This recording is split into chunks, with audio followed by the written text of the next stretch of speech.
She got eyes of fire, face of angel, personality of dreamer, and a smile that hides more pain than you imagine. The daughter born with a curse. Yes, you guessed it right. She is Draupadi. Hello everyone, welcome you all to the podcast channel Enchanting Eco presented by Shonmishtadash. Draupadi has 5 husbands, but she has none. She had 5 sons and was never a mother.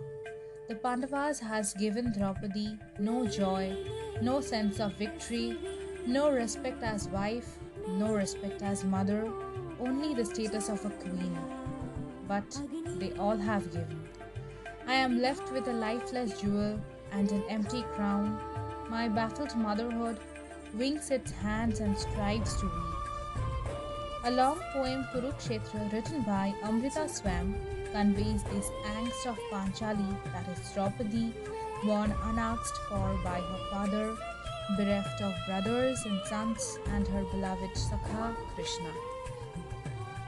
Draupadi was a heroic princess of the Hindu epic Mahabharata, one who was firm and a woman with an unbending will, the proud and angry heroine of the epic Mahabharata. Draupadi has remained in the enigmatic woman of substance. Draupadi was the daughter of Drupad, the king of Panchal, and the wife and queen of 5 great Pandavas, renowned alike for her loveliness and her granite will. Volcanic, she reduced her enemies to ashes. This fiery princess bent on vengeance could be compassionate and generous too. Draupadi had developed the strength to bear the trials of life. She had resolved firmly not to harm the good people and not to bend before the wicked. Her story is a saga of suffering and disgrace, but she took everything in her stride and vanquished each one of the perpetrators of her humiliation and agony. Draupadi is considered by many as the first feminist of the Indian mythology. At the time of her birth, a celestial voice had proclaimed, "This unparalleled beauty had taken birth to uproot the Kauravas and establish the rule of region." Draupadi was married to 5 husbands, but I guess very few of us know the real story behind it. Draupadi is the only instance we come across in epic mythology of a sati becoming a kanya. It is said that in an earlier birth, as Nalyani, also named Indrasena, she was married to Modgalle, an irascible sage afflicted with leprosy. As she was insatiable, Modgalle got fed up and becomes an ascetic. When she remonstrated and insisted that he continue their love life, he cursed her to be reborn and have 5 husbands to satisfy her lust. Thereupon, she has done a huge penance to invoke Lord Shiva. He granted a boon to her. She asked for a husband who had 5 main qualities, that is, moral values, strength, skilled, handsome, and intelligent. Lord Shiva told that it is not possible for a person to have all these qualities. But as she insisted, she got the boon that she would have 5 husbands, each having one of these 5 main qualities. Mahabharata, the chapter actually begins in the Indraprasth, the kingdom of Pandava, where Duryodhan was insulted. Some versions of Mahabharata depicts that Draupadi had laughed at him, saying, "Son of a blind would be as blind himself." But some says it was not. There are numerous versions where it is mentioned that because of her words, the war began. But it was not true. She was taken as a victim card. Nevertheless, because of the insult and the envy within Duryodhan of the Pandavas' luxury, he decided to humble them and hence proposed them to play a game of dice. Yudhishthir was very fond of gambling but was not an expert like Shakuni Mama. Finally, he and his 4 brothers became the slaves of the Kaurava king. Even he lost Draupadi in the game. Mahabharata tells us that how the assembly started to hiss loudly when Yudhishthir stalked Draupadi. Plausibly, the ownership of the wife by the husband was recognized but not respected by the society. Draupadi was dragged to the court by her hair as per the order given by Duryodhan in the Shastra. She cried out to her silent husbands, but nobody came for help.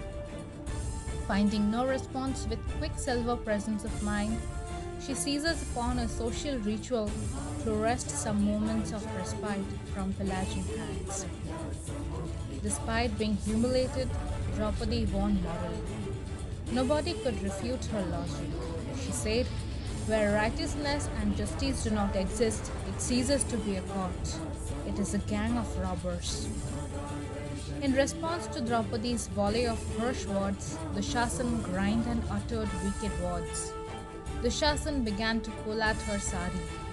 Draupadi's weeping and wailing would have moved a stone to mercy. Draupadi turned to Lord Krishna, her Sakha, as her husbands bowed their heads in shame. She threw out both hands in salutation and she cried to Krishna, and miraculously, the more the Shasan pulled her robe, the more it was still there. The Shasan was tired of drawing her sari, but he couldn't find the end of it. This shows the bond between true friends or the promise of security. Lord Krishna gave her an endless sari, one which could never be removed, and thus protected her honor. Draupadi, Drupad Kanya, born unwanted, thrust abruptly into a polyandrous marriage, she seems to have had a profound awareness of being an instrument in bringing about the extinction of an effete epoch so that a new age could take birth. And being so aware, Draupadi offered her entire being as a flaming sacrifice in that holocaust of which Krishna was the presiding deity. Draupadi is the most complex and controversial female character in Hindu literature. On one hand, she could be womanly, compassionate, and generous, and on the other hand, she could wreak havoc on those who did her wrong. She was never ready to compromise on either her rights as a daughter-in-law or even on the rights of Pandavas, and remained ever ready to fight back or avenge high-handedness and injustice meted her to her modesty. If the Mahabharata is an intricately woven saga of hatred and love, bloodshed and noble thoughts, courage and cowardice, beauty and gentleness, victory and defeat, then Draupadi is its shining jewel, casting the shadow of her towering personality over the epic poem and the all-destroying war it describes. Truly, Draupadi the woman, epitome of femininity and feminism. Lastly, I will leave you all with one last message.